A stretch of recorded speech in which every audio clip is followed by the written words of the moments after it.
Hello friends, कैसे हैं आप सभी। तो आज हम शुरू करने वाले हैं हमारी एनसीईआरटी फाउंडेशन टेस्ट सीरीज़ का full length test number 2। Test number 1 मैंने ऑलरेडी कवर कर लिया है। ये एनसीईआरटी फाउंडेशन सीरीज़ की सबसे स्पेशल बात ये है कि 6 से 12th क्लास तक की एनसीईआरटीज़ की कंप्लीट क्वेश्चंस हैं, इसमें एमसीक्यू क्वेश्चंस हैं जितने भी बन सकते हैं। तो अगर आपने एनसीईआरटी पढ़ ली है and then you are attempting these question, ये एमसीक्यूज़ आप अटेम्प्ट कर रहे हो तो आपका रिवीजन हो जाएगा। अगर आपने ये नहीं भी पढ़ी है, एनसीईआरटीज़ को नहीं भी पढ़ा है, उसके बावजूद जो मैं ये क्वेश्चंस करवाऊंगा आपको, उसमें I will also give you the explanation, ताकि आपके कंसेप्ट्स क्लियर हो जाएं और एग्ज़ाम के टाइम पे आप रिटेंशन कर पाओ। इस सीरीज़ को करने का तरीका ये होगा कि first of all I will read the question, आप भी क्वेश्चन पढ़ना, देन वीडियो को पॉज करना एंड देन आपके माइंड में क्या आंसर आया है वो देखना एंड देन आगे हम आंसर्स के साथ प्रोसीड करेंगे। So let's start. First question is consider the following statement regarding the history describe by the Indian historians. तो पहला स्टेटमेंट है हमारा, the Indian history is generally divided into ancient, medieval and modern periods.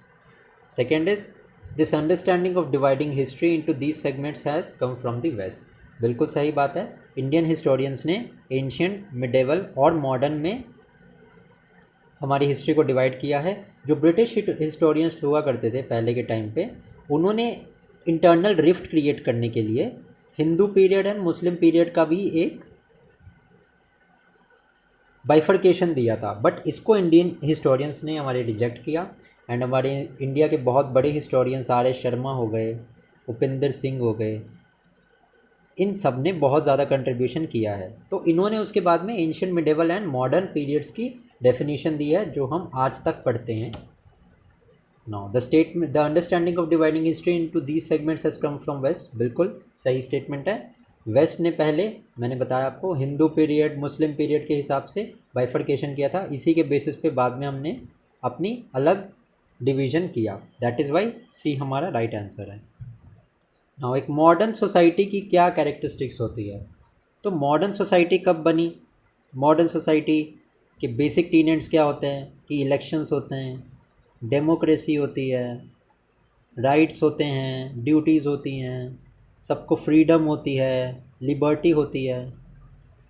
Modern society का एक example आप मान सकते हो हमारा इंडिया का कॉन्स्टिट्यूशन। तो इंडिया के कॉन्स्टिट्यूशन में जो भी ये सारा सिस्टम प्रिवेल करता है, हमारे फंडामेंटल राइट्स हो गए, फंडामेंटल ड्यूटीज़ हो गई, हमारे directive principle of state policy हो गए, ये सारे कॉन्स्टिट्यूट करते हैं मॉडर्न डेमोक्रेसी। तो आइए हम ऑप्शंस के साथ देखते हैं इसको। फ्रीडम, बिल्कुल, राइट टू फ्रीडम है ना हमारे इंडियन कॉन्स्टिट्यूशन में। राइट टू फ्रीडम कौन से आर्टिकल में है? आर्टिकल 19 में है। इक्वालिटी, जी हाँ बिल्कुल, ये भी कैरेक्टरिस्टिक होना चाहिए। Right to equality is mentioned in article 14 of the constitution. Feudal system, और फ्यूडल सिस्टम क्या कि एक ओनर होगा लैंड का और उसके बाद उसके नीचे टीनेंट्स होंगे जो उस लैंड पे काम करेंगे। तो feudal system was a feature of medieval democracy. हमारे दिल्ली सल्तनत के टाइम पे इक्ता सिस्टम होता था एंड हमारे मुग़ल पीरियड के टाइम पे ज़मींदारी सिस्टम होता था। तो दीज फ्यूडल सिस्टम तो एक मॉडर्न सोसाइटी की कैरेक्टरिस्टिक हो ही नहीं सकती, ठीक है। इसीलिए इस सिस्टम को रिजेक्ट किया गया एंड बाद में सोशलिज़म को एडवोकेट किया गया। रशियन रिवॉल्यूशन हुई थी, उसका बेस क्या था? सोशलिज़म ही तो था and democracy. Obviously modern society में डेमोक्रेसी की जगह है, एनार्की, मोनार्की, इन सब चीज़ों की जगह नहीं है मॉडर्न सोसाइटी में। That is Y feudal system हमारा नहीं हो सकता आंसर। 1, 2 और 4 ही हमारे प्रोबेबल आंसर होंगे। That is why D is right. बहुत स्टैटिक क्वेश्चन है ये। To whom did Robert Clive interest the task of preparing the map of India. तो रॉबर्ट क्लाइव हमारे एसोसिएटेड है बैटल ऑफ पलासी 1757 से, ये आप ध्यान रखना, ठीक है। और इन्होंने रिस्पॉन्सिबिलिटी दी थी जेम्स रेनेल को। नाउ ग्रेट इकोनॉमिक डिप्रेशन जो कि एक कैपिटलिस्ट मॉडल पे बेस्ड था, ठीक है। उसके ग्रेट डिप्रेशन के आने के बाद बहुत सारी मॉडर्न डेमोक्रेसीज क्रैश हुई थी क्योंकि हमारी मार्केट यूएस बेस्ड थी। तो यूएस में बेसिकली ग्रेट डिप्रेशन हुआ था। तो उसी के रिगार्डिंग 2 स्टेटमेंट है यहाँ पे, आइए स्टेटमेंट देखते हैं। The great depression started due to massive selling in the American stock, अभी मैंने बताया अमेरिका में इसका ओरिजिन था। Second is the American great depression has the worst impact on German economy, बिल्कुल, जब यूएस स्टॉक मार्केट उस टाइम पे बहुत बड़ी थी, तो जब जर्मनी में उसकी सप्लाई कम हुई, ऑब्वियसली सबसे ज़्यादा इम्पैक्ट हमारा जर्मनी में हुआ। That is why both the statement are correct. What was the main reason for the police strike in Delhi 1946? So police strike Delhi में हुई थी 1946 में। इनका रीज़न दोनों था, low salary and bad food. इनमें से कुछ factors, for example low salary तो नहीं बोल सकते, but the quality of food आज तक एक मैटर है हमारे पब्लिक स्फीयर में। अब पब्लिक स्फीयर में क्या आ जाते हैं? हॉस्पिटल्स आ जाते हैं, गवर्नमेंट के स्कूल्स आ जाते हैं। ये बैड फूड का तो इशू आज तक प्रिवेल करता है। Next question is which British officer was arrested the son of Bahadur Shah Zafar? So Bahadur Shah Zafar, who was the face of the 1857 revolt, ठीक है, कैप्टन हडसन को रिस्पॉन्सिबिलिटी दी गई थी दिल्ली में to suppress the revolt of 1857, और कैप्टन हडसन ने ही बहादुर शाह जफर के सन्स को अरेस्ट किया था। Now the next question is consider the following statement about the commercial companies. Commercial मतलब क्या? रिलेटेड टू प्रॉफिट्स, ठीक है। The main goal of commercial company was to earn profit by avoiding competition, बिल्कुल अभी बताया मैंने। They used to buy cheap things and sell them at high price. देखो ये बहुत लॉजिकल बात है, कोई भी कंपनी अगर प्रॉफिट मेकिंग करना चाहती है तो ऑब्वियसली उसकी जो कॉस्ट होनी चाहिए किसी भी चीज़ को प्रोक्योर करने की, या जो कॉस्ट होती है एक्वायर करने की, वो लो होनी चाहिए एंड उसका सेलिंग प्राइस हाई होना चाहिए। प्रॉफिट मेकिंग कंपनी का तो यही टारगेट होगा ना कि हमारा कॉस्ट प्राइस कम से कम हो और सेलिंग प्राइस ज़्यादा से ज़्यादा हो, तो वही तो ये स्टेटमेंट बोल रहा है। That is why both the statement हमारे ट्रू। देखो इसके लिए, ये इन क्वेश्चंस के लिए आपको हिस्ट्री की भी ज़रूरत नहीं है। This is a general common sense based question.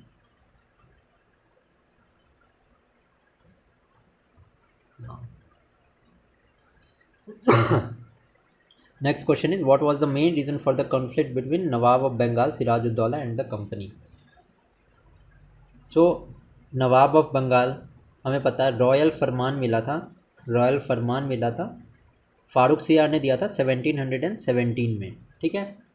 Company को बहुत सारे राइट्स मिले थे रिगार्डिंग ट्रेड, ठीक है।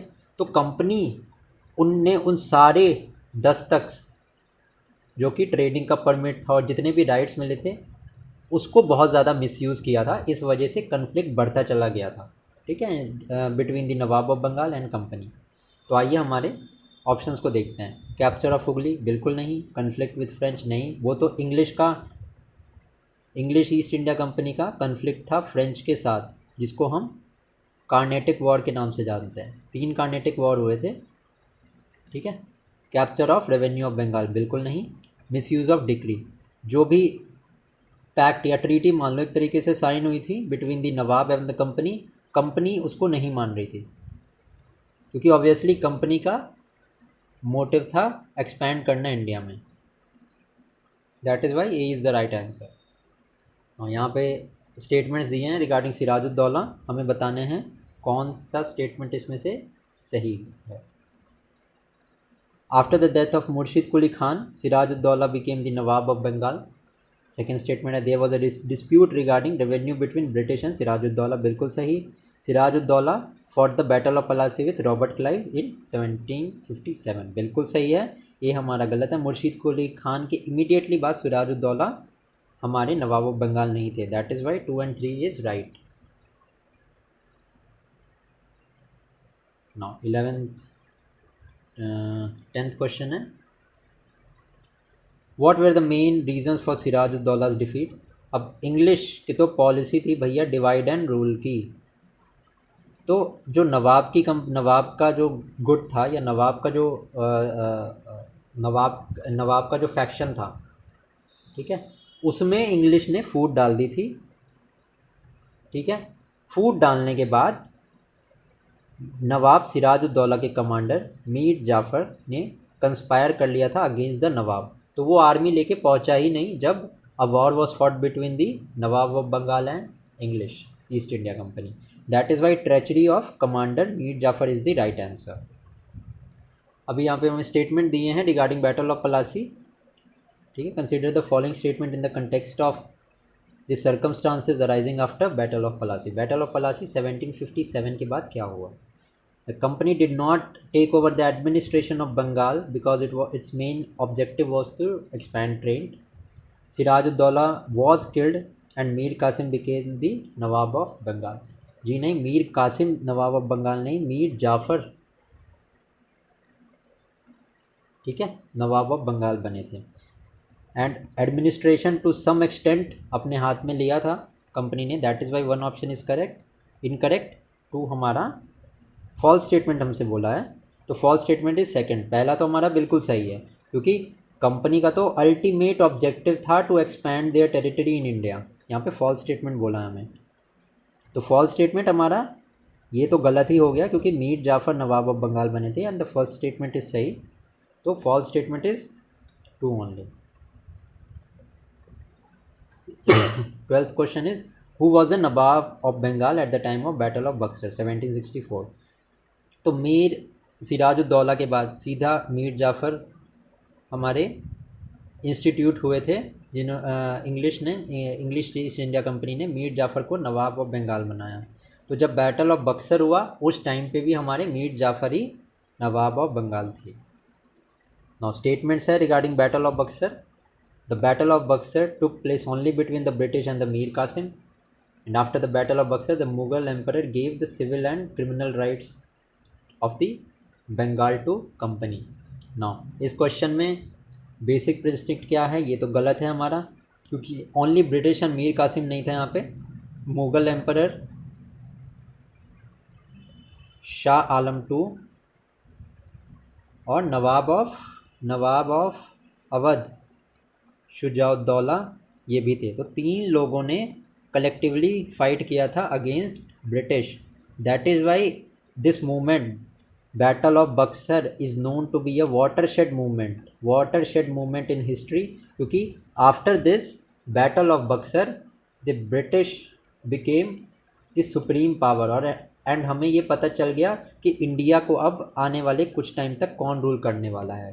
वो मुगल्स नहीं थे, वो थे ब्रिटिश जो कि रूल करने वाले हैं, क्योंकि ब्रिटिश ने collectively nawab of Bengal, nawab of Awadh and emperor of Mughal emperor Shah Alam two को कलेक्टिवली हराया था. And also battle of Buxar के बाद क्रिमिनल राइट्स दे दिए गए थे, सिविल राइट्स नहीं दिए थे. That is why both the statement are wrong. तो डी हमारा यहाँ पे राइट आंसर है. नाउ 14 देखते हैं. सब्सिडियरी अलाइंस है. तो सब्सिडियरी अलाइंस में क्या होता था कि सब्सिडियरी अलाइंस जो भी स्टेट एक्सेप्ट करेगा तो वो स्टेट, ये सबसे पहले तो कौन लेके आए थे? तो लॉर्ड हेस्टिंग्स. जो भी स्टेट सब्सिडियरी अलायंस को एक्सेप्ट करेगा उसके पास एक ब्रिटिश की आर्मी होगी जो कि फंड उस स्टेट का राजा ही करता. और ऑल्सो कोई भी यूरोपियन को कोर्ट में अपॉइंट नहीं किया जाएगा विदाउट कंसल्टिंग ब्रिटिश.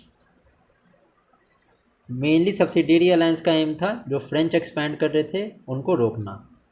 तो ये कुछ बेसिक चीज़ें हैं regarding subsidiary alliance. Now, the princely state that adopted subsidiary alliance did not have the right to maintain their own independent army. Correct है, क्योंकि ब्रिटिश की आर्मी को रखना पड़ता था at their own expense. The princely state that accepted the subsidiary treaty were given protection by the company. बिल्कुल सही. If the stipulated amount of security was not paid, the company would take the possession of state area of the state. बिल्कुल correct. तीनों statement हमारे सही हैं. Now 9. ना हमारा question number 15. Haider Ali कौन से एंग्लो मैसूर वॉर में उनकी डेथ हुई थी? तो first Anglo Mysore war was won by Hyder Ali. Second में इनकी डेथ हुई थी. एंड हैदर अली के बेटे का नाम टीपू सुल्तान है, who is known for advancement in the field of science and tech, ठीक है। He also maintain military on modern lines, ठीक है। Which of the following steps did Tipu Sultan take against the British? तो 1786 AD में Tipu Sultan stop the export of sandalwood, paper and cardamom from the ports falling under his princely state. He developed close relation with French merchant, modernise his army with the helps of French. Now अभी इसमें से एक statement तो मैंने आपको पहले ही बता दिया कि आर्मी बहुत मॉडर्नाइज थी, और दूसरा फ्रेंच के साथ रिलेशंस डेवलप किए थे। दैट इज़ वाई ब्रिटिश को ये डर था कि अल्टीमेटली थ्रेट ना बन जाए कोई Tipu Sultan, that is Y उन्होंने रश किया था टूवर्ड्स मैसूर। पहला स्टेटमेंट हमारा गलत है, ठीक है, and second and third statement are true, तो B is the right answer. 17 देखते हैं। Consider the statement regarding the outcomes of treaty of Tipu's defeat in 1799। तो it was treaty of Srirangapatnam, जहाँ पे टीपू अल्टीमेटली डाइड। तो पहला स्टेटमेंट हमारा, Tipu was killed by defending the Srirangapatnam, correct. The power of Mysore was handed over to the Wodeyar dynasty, बिल्कुल, British ने directly control नहीं किया था। And subsidiary alliance was impose on Mysore, बिल्कुल करेक्ट, तीनों स्टेटमेंट हमारे करेक्ट हैं। तो 1 2 3 is right. By whom was the policy of paramountcy started? So it was started by Lord Hastings, ठीक है।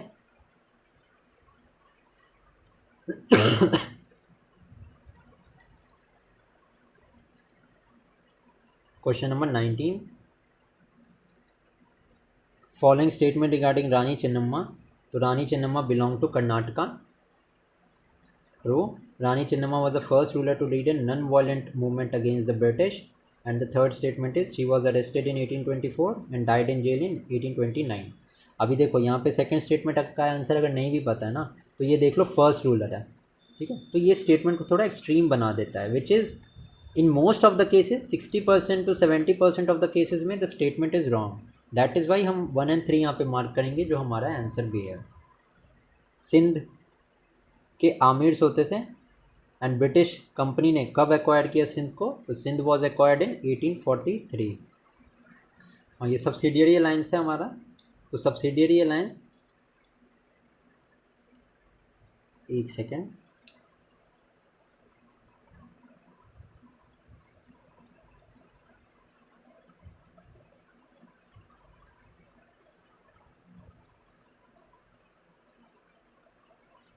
हाँ I am sorry, subsidiary alliance के princely state दिए हैं एंड देन उसका ईयर दिया है, ठीक है, हमें मैच करना है इसको।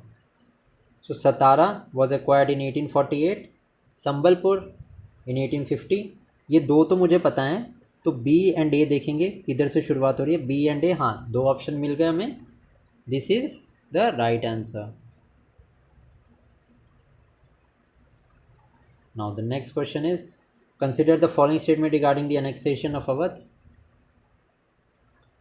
The British acquired Awadh with the argument of liberating the people of Awadh from misrule.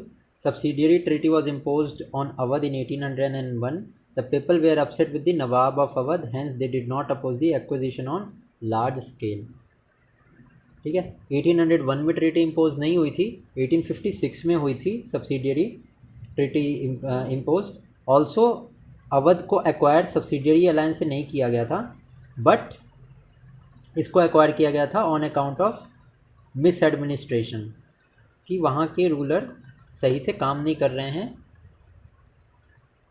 That is why हमारा सेकेंड स्टेटमेंट गलत है, 1 and 3 statement is true, B is the right answer.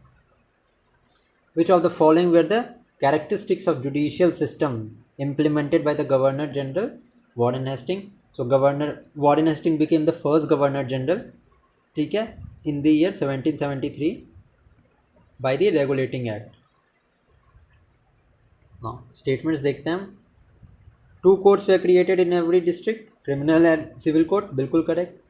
The civil courts were headed by the European district collector, in which civil works were conducted on the European system.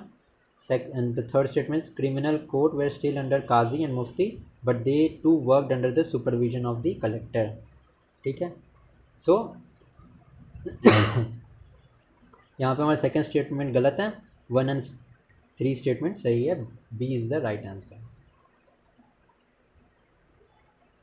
Who impeached Warren Hastings in England? So Edmund Burke. Who was the Governor General of Bengal at the time when the permanent settlement was implemented in Bengal? Permanent settlements were introduced by Lord Cornwallis. ठीक है. And this was around 1793.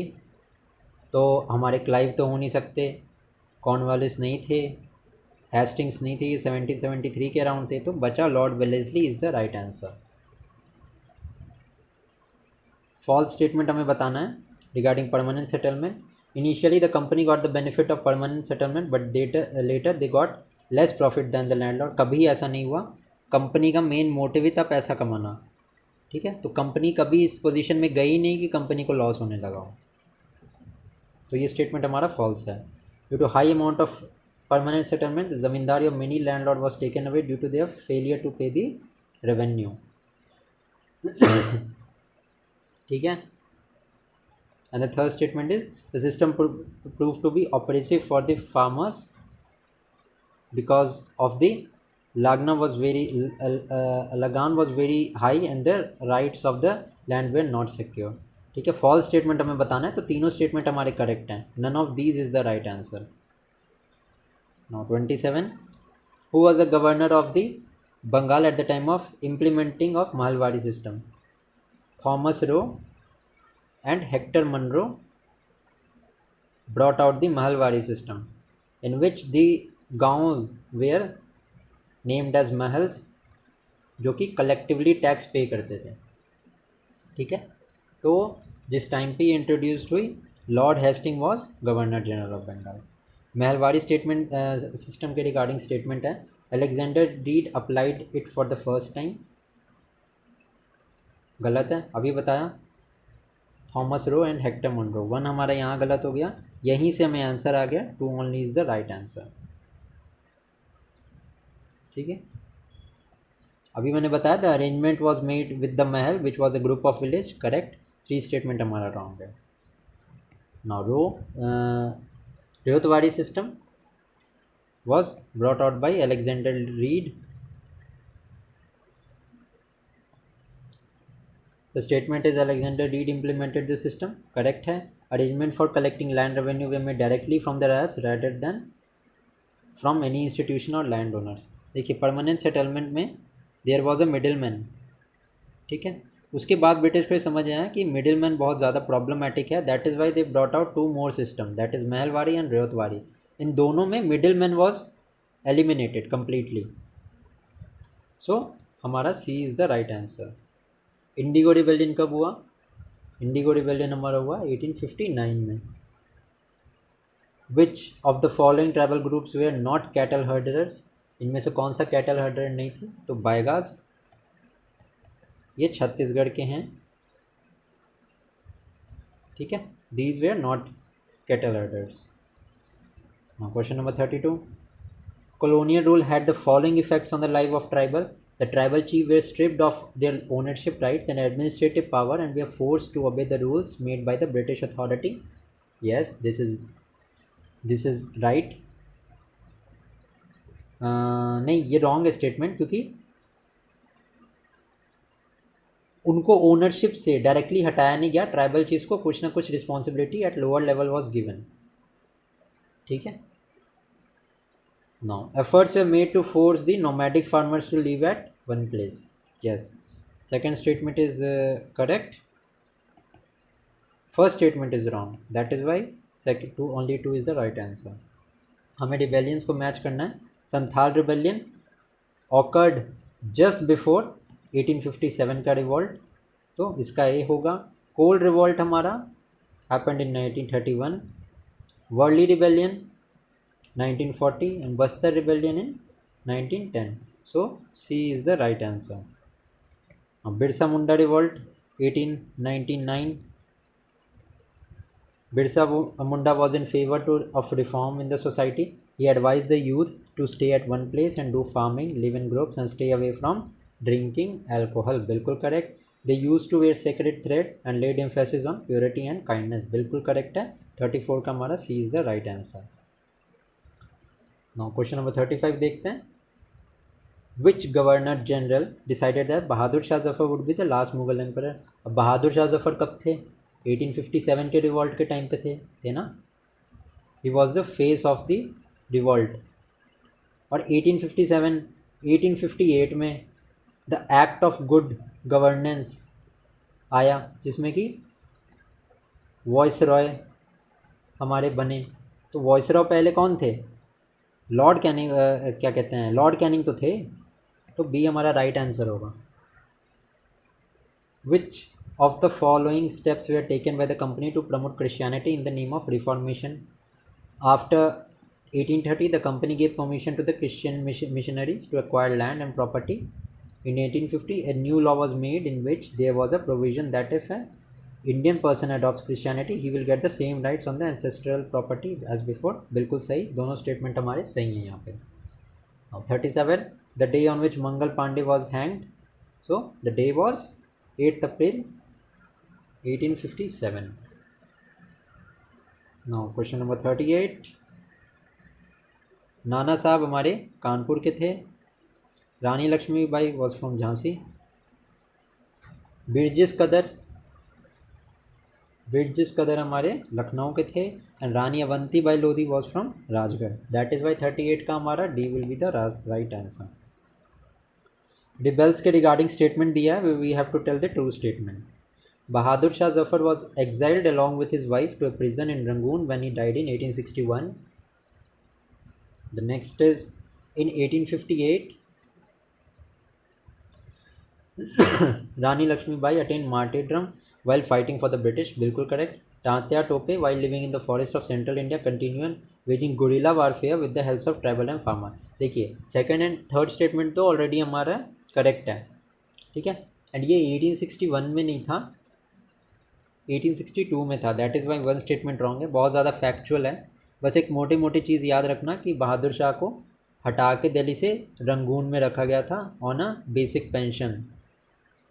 ये इतनी ज़्यादा detail में तो कोई भी exam नहीं पूछेगा. तो that is why 2 and 3 right answer है इसका. ज़्यादा इन क्वेश्चंस की डेप्थ में जाने की ज़रूरत नहीं है. एक ऊपर से ही एक बेसिक आइडिया ले लो कि कौन कहाँ से एसोसिएटेड था. You will be able to answer most of the questions. 1857 के डिवॉल्ट के बाद ब्रिटिश की क्या पॉलिसीज़ थी? All the rights of the East India Company were handed over to the British Empire and a council was formed which was called Indian Council. Correct. Dalhousie's principle of lapse was abandoned and local rulers were allowed to hand over power to their adopted sons. The third statement is British decided to respect the religion and custom of the Indian people. Yes, तीनों statement हमारे सही हैं. अब आप कहोगे कि 1857 के revolt के बाद तो ज़्यादा ब्रिटिश का कंट्रोल आ गया, तो उन्होंने राइट क्यों दिया लोकल रूलर को अपने बेटों एडॉप्टेड सन को प्रॉपर्टी देने में? क्योंकि 1857 के रिवॉल्ट में लोकल ज़मींदार्स और लोकल रूलर्स ही थे जिन्होंने हेल्प किया था ये रिवॉल्ट को सप्रेस करने में. That is why this was a token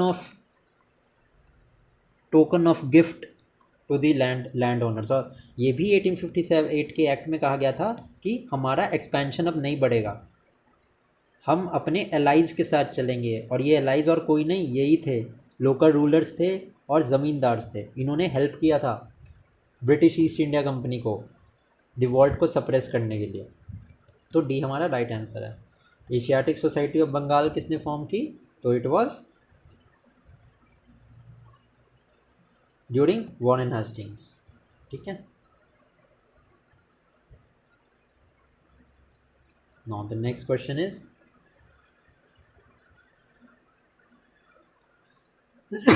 एक second.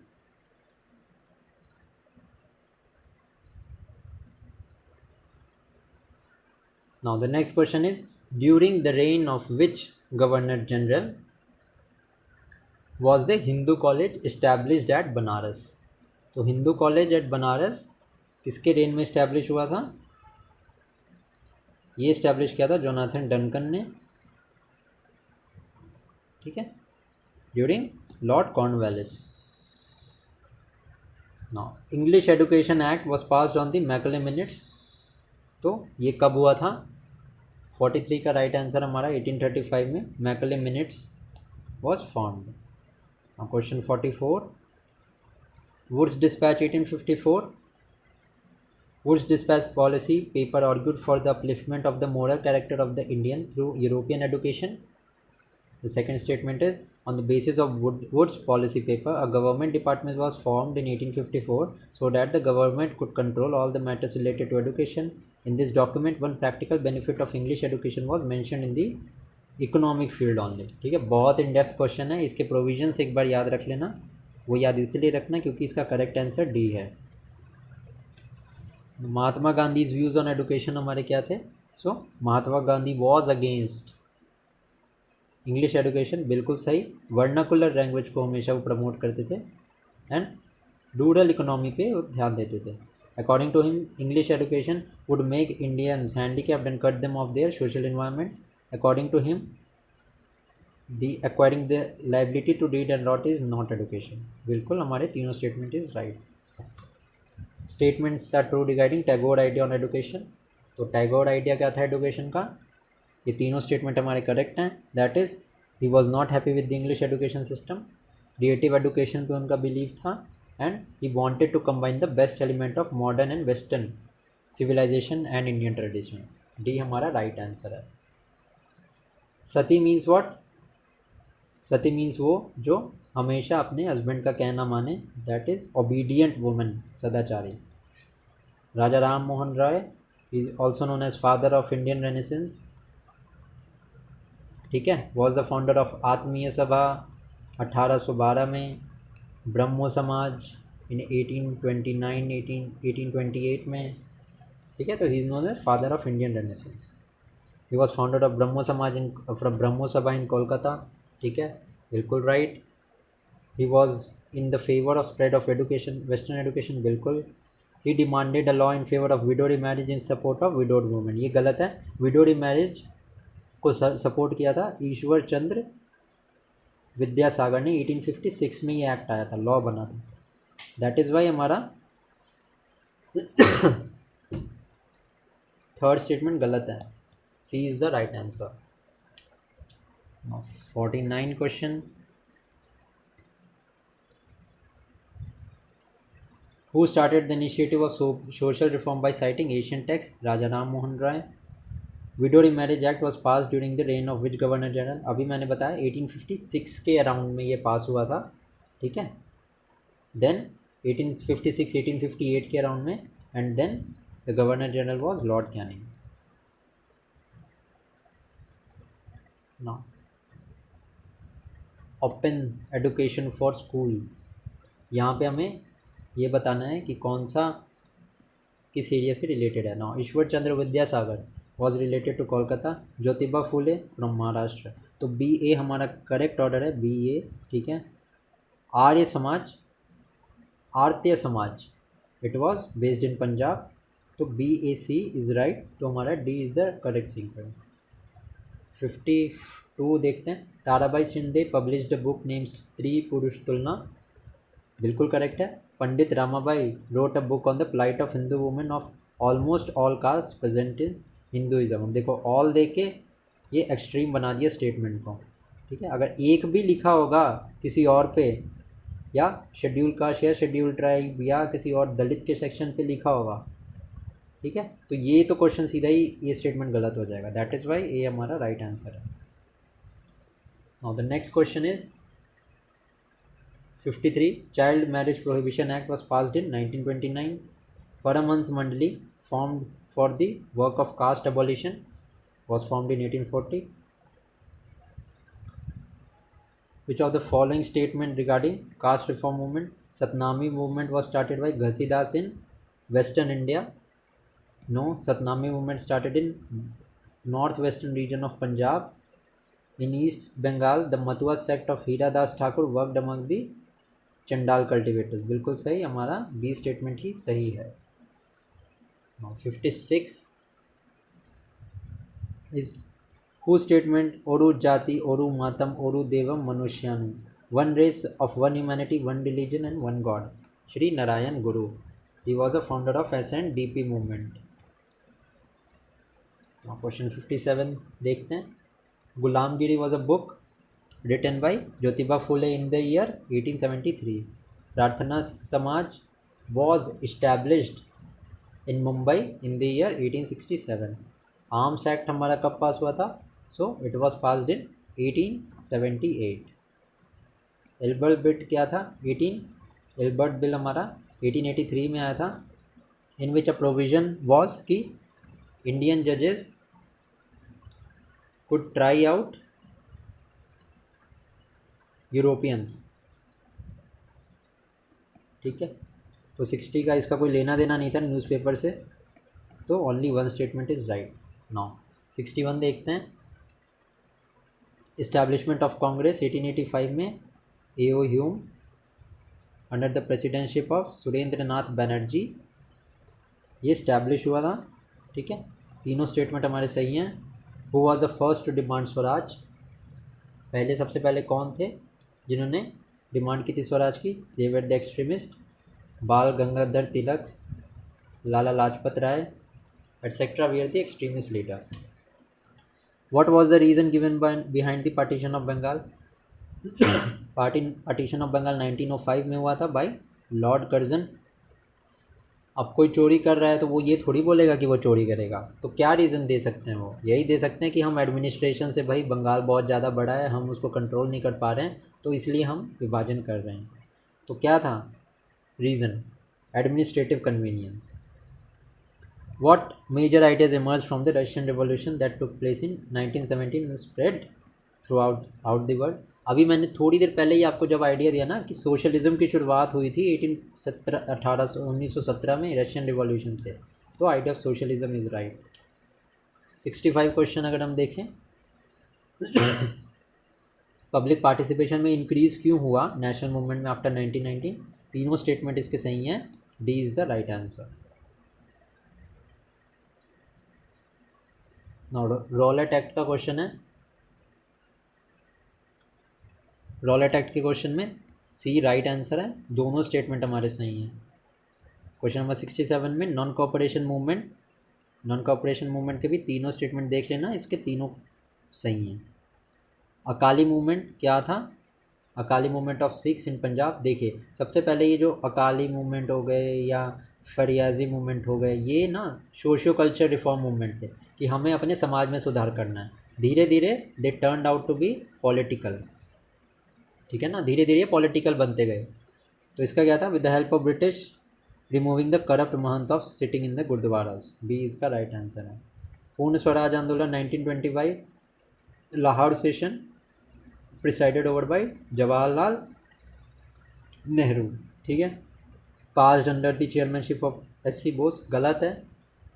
On the basis independence day was celebrated for the country on 26 November 1930, बिल्कुल गलत है। 26 जनवरी का कोई सेंस नहीं बनता है। इंडिपेंडेंस डे कहाँ से बनेगा? 15 अगस्त को होता है ये। दोनों स्टेटमेंट गलत हैं। भगत सिंह के रिगार्डिंग हमने स्टेटमेंट दिया है, तो Hindustan socialist Republic association was founded, ये इन्होंने फाउंड नहीं की थी, चंद्रशेखर ने फाउंड की थी। ठीक है, चंद्रशेखर ने फाउंड की थी, इन्होंने नहीं की थी। और सेकंड और थर्ड स्टेटमेंट हमारा सही है, सी राइट आंसर है।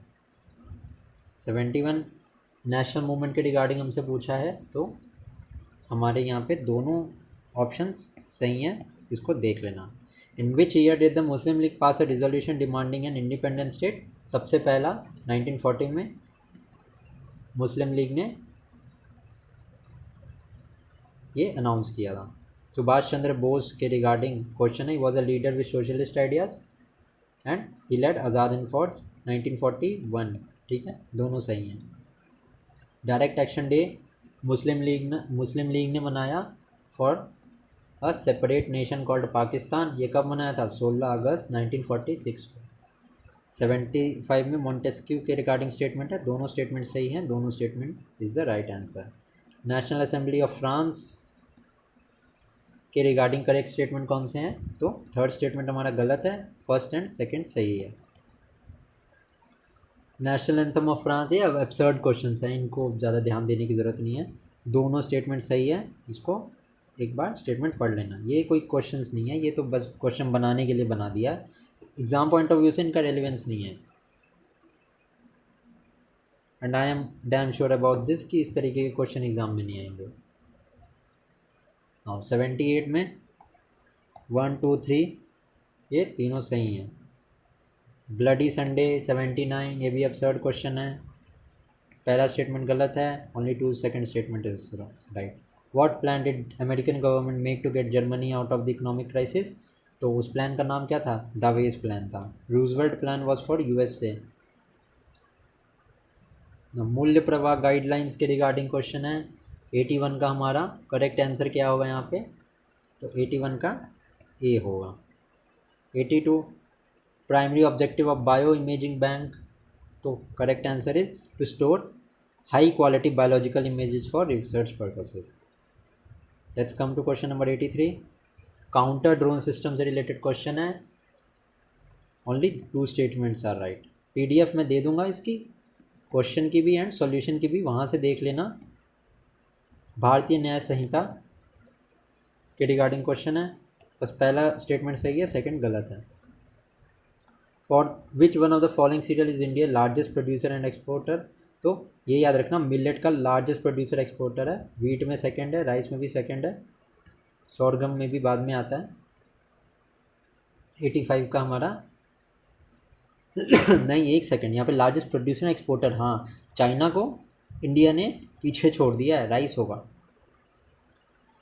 86 में पहला स्टेटमेंट गलत है, ओनली 2 इज़ राइट। 87 में कोई भी स्टेटमेंट हमारा तीनों गलत हैं, डी हमारा आंसर है। 88 क्वेश्चन हमारा international court of justice answer है। Flight duty time limitation in aviation, 89 का हमारा करेक्ट आंसर होगा B eagle nest wild life sanctuary. 19 का करेक्ट आंसर होगा हमारा अरुणाचल।